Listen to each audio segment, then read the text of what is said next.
Hello dear students, today we are going to start our next topic, that is cotton spinning and weaving, and this topic is on page number 200 in your NCERT book. So let's start the topic.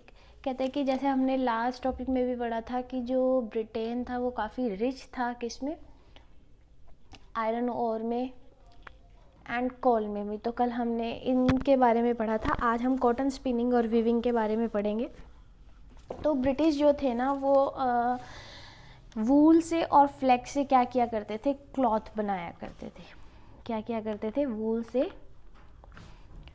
और flex से. Flex एक तरह का ऐसा stuff होता है जिसे हम लीलन कहते हैं. लीलन आपने देखी होगी. तो फ्लैक्स और वूल से क्या किया करते थे, ये क्लॉथ्स बनाया करते थे. तो मैंने जो क्लॉथ्स के लिए वर्ड यूज़ किया दैट इज़ TH यूज़ किया. मैंने इसके साथ क्लॉथ्स यानी एस लगाया है, ES नहीं लगाया. तो आपको पहले ही बता दूं, क्लॉथ्स और क्लॉथ्स इन दो वर्ड्स में बहुत ज़्यादा डिफरेंस होता है. क्लॉथ्स का मतलब पीस ऑफ स्टफ़ कह सकते हैं, या हम कह सकते हैं फैब्रिक. मतलब एक फैब्रिक का जो टुकड़ा होता है उसे हम क्लॉथ्स कहते हैं. और जो ये क्लॉथ्स होते हैं जिसमें हम ES यूज़ करते हैं दैट इज़ स्टिच्ड, या कुछ बना हुआ जो कपड़ा होता है, स्टिच्ड फैब्रिक, तो उसे हम क्या कहेंगे, क्लॉथ्स कहेंगे. तो अगर आप कभी मार्केट में घूमने जाओ या शॉपिंग के लिए जाओ तो देखना जहाँ पे कट पीस वगैरह मिलते हैं या थान में कपड़े मिलते हैं तो उस शॉप के बाहर ये वर्ड यूज़ किया जाता है, क्लॉथ्स. और जहाँ रेडीमेड गारमेंट्स मिलते हैं वहाँ पे ये वर्ड यूज़ किया जाता है, ES वाला, क्लॉथ्स. तो जो ब्रिटिश था वो भी क्या था, क्लॉथ्स मैन्युफैक्चरिंग में या क्लॉथ्स वीविंग में बहुत आगे था. वो क्या किया करता था, क्लॉथ्स वीविंग प्रोसेस भी किया करता था 17वीं सेंचुरी से ना. 17वीं सेंचुरी से तो कंट्री थी ब्रिटेन, वो क्या कर रही थी, कॉटन क्लॉथ को इंपोर्ट कर रही थी. क्या कर रही थी, कॉटन क्लॉथ को इंपोर्ट कर रही थी. बेल्स ऑफ कॉटन क्लॉथ कह दो या कॉटन क्लॉथ को इंपोर्ट कर रही थी. और वो कहाँ से कर रही थी, इंडिया से कर रही थी. और ये जो सिस्टम था ना वो उसे काफ़ी महंगा पड़ रहा था. ग्रेट कॉस्ट पे वो क्या कर रही थी, ये इंपोर्ट कर रही थी. तो इस चीज़ से इंडिया को काफ़ी ज़्यादा फ़ायदा हो रहा था. लेकिन जब इंडिया में ईस्ट इंडिया कंपनी ने कब्जा करना शुरू कर दिया था या कंट्रोलिंग करनी शुरू कर दी थी, ईस्ट इंडिया कंपनी, जैसे हमने पढ़ा भी था कि जो ब्रिटिशर्स थे वो ईस्ट इंडिया कंपनी के रिलेट हमारी कंट्री में ट्रेड करने आए थे और फिर धीरे धीरे उन्होंने रूलिंग पावर जो थी अपने हाथों में ले ली थी. तो ईस्ट इंडिया कंपनी जब आई और उन्होंने क्या कर दिया, इंडिया के ऊपर कंट्रोल करने लग गए थे, या इंडिया में ये जो कंपनी थी एस्टेब्लिश हुई और पॉलिटिकल पावर जो है वो इस कंपनी के हाथ में आ गई थी. तब इन्होंने जो ये एक्सपोर्ट का काम था ना, यानी इंडिया से जब भेजा तो वो तो एक्सपोर्ट ही कहलाएगा. तो जब ये एक्सपोर्ट कर रहे थे तो ये काफ़ी चीपेस्ट रेट पे कर रहे थे. और क्यों कर रहे थे, ताकि इनकी जो कंपनी है, क्योंकि हमें पता ही है ईस्ट इंडिया कंपनी ब्रिटिशर्स के, और ब्रिटिशर्स कहाँ के हैं, ब्रिटेन के हैं. तो ईस्ट इंडिया कंपनी जो थे वो एक्सपोर्ट कर रही थी चीपेस्ट से, ताकि उनकी जो फैक्ट्रीज़ है, उनकी जो इंडस्ट्रीज़ है, उनको फ़ायदा हो सके.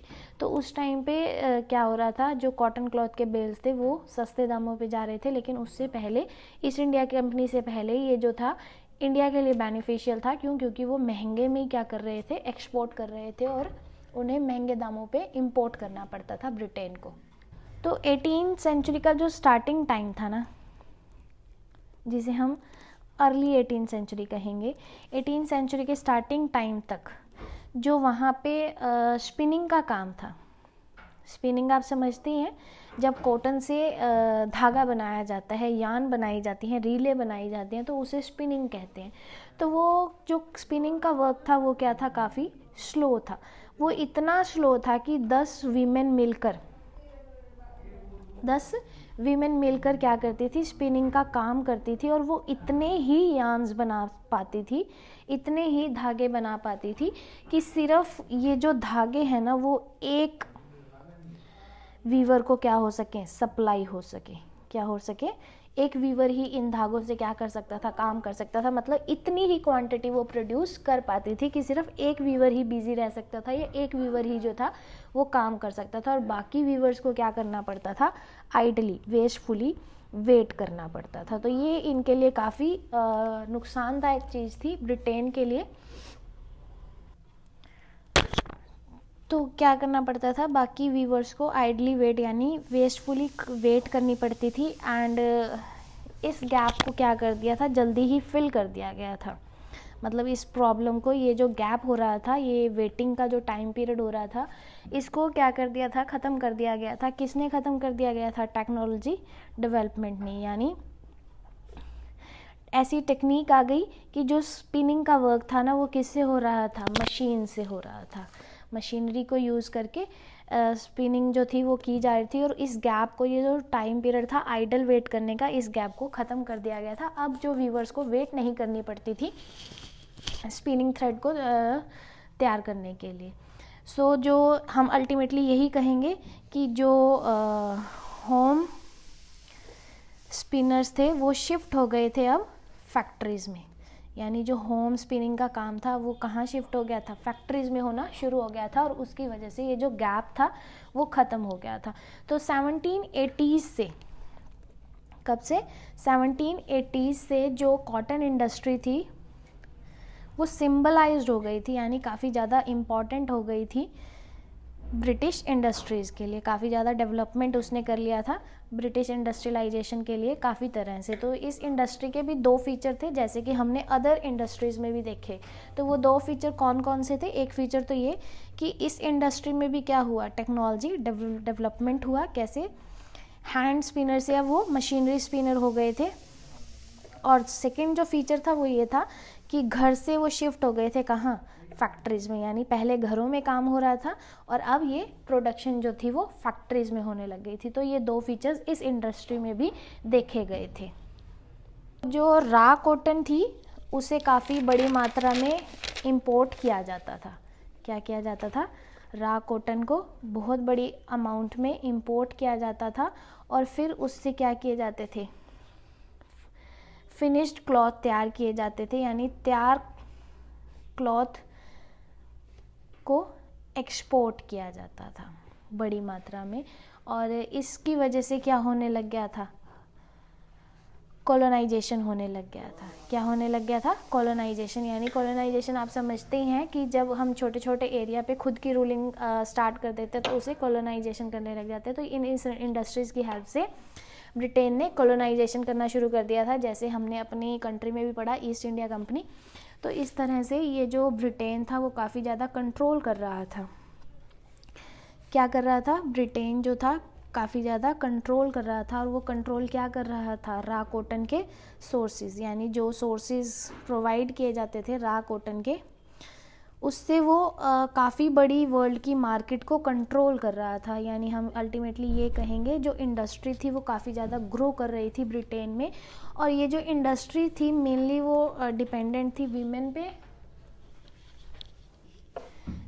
पे और चिल्ड्रन पे। यानी वीमेन और चिल्ड्रन के बेसिस पे ये जो इंडस्ट्रीज़ थी वो रन की जा रही थी। और ये बहुत ही ज़्यादा अगली फेज़ था अर्ली इंडस्ट्रियलाइजेशन का। ये क्या था, अगली फेज़ था अर्ली इंडस्ट्रियलाइजेशन का, जिसके बारे में हम डिटेल में डिस्कस करेंगे हमारे नेक्स्ट टॉपिक में। तो इस तरह से जो थी वो कॉटन स्पिनिंग और वीविंग वर्क जो था वो ब्रिटेन में किया जा रहा था, और काफ़ी ज़्यादा जो इन्वेंशंस थे वो हुए थे। और उन इन्वेंशंस की तरफ वजह से जो स्पिनिंग और वीविंग में टाइम गैप हो रहा था वो रिड्यूस किया गया था। तो अब हम उन इन्वेंशंस के बारे में पढ़ते हैं कि कौन कौन से इन्वेंशंस वहाँ पे किए गए थे, ताकि जो स्पिनिंग वर्क है और जो वीविंग वर्क है वो दोनों ही क्या हो सके, साइमल्टेनियसली हो सके, किसी को भी किसी के काम की वेट ना करनी पड़े। कैसे कि जब तक स्पिनिंग वाले धागा तैयार नहीं करके देंगे तब तक इन्हें वेट ना करनी पड़े। यानी कुछ ना कुछ धागे पहले से ही अवेलेबल हों, ताकि जब तक ये लोग ये धागा यूज़ करते जाएं तो साथ साथ ये दूसरे वर्क के लिए धागे तैयार कर सके। तो इसके लिए इन्हें वेट नहीं कर, और उसके लिए काफ़ी ज़्यादा वहाँ पर इन्वेंशंस किए गए थे। तो हम उन इन्वेंशंस के बारे में अब बात करेंगे। तो सबसे पहले जो बनाई गई थी वो फ्लाइंग शटल बनाई गई थी। क्या बनाई गई थी? फ्लाइंग शटल लूम बनाई गई थी और इसे बनाया था जॉन के ने। उन्होंने बनाया था ये 1733 में और इनका लाइफ स्पैन दिया हुआ है 1704 to 64। तो इन्होंने बनाई थी। तो ये क्या करते थे, काफ़ी कम टाइम में काफ़ी ज़्यादा जो यान थे यानी धागे थे वो स्पिन कर देते थे। फिर उसके बाद बनाया गया था स्पिनिंग जेनी। ये बनाया था जेम्स हारग्रेव्स में। ये जो टेबल है ये आपकी बुक में 201 पेज नंबर पे दे रखी है, आप इसे प्लीज़ एक बार रीड डाउन कर लेना। तो इनका जो लाइफ स्पैन था वो था 1720 to 78 और इन्होंने ये जो इन्वेंशन की थी वो 1765 में की थी।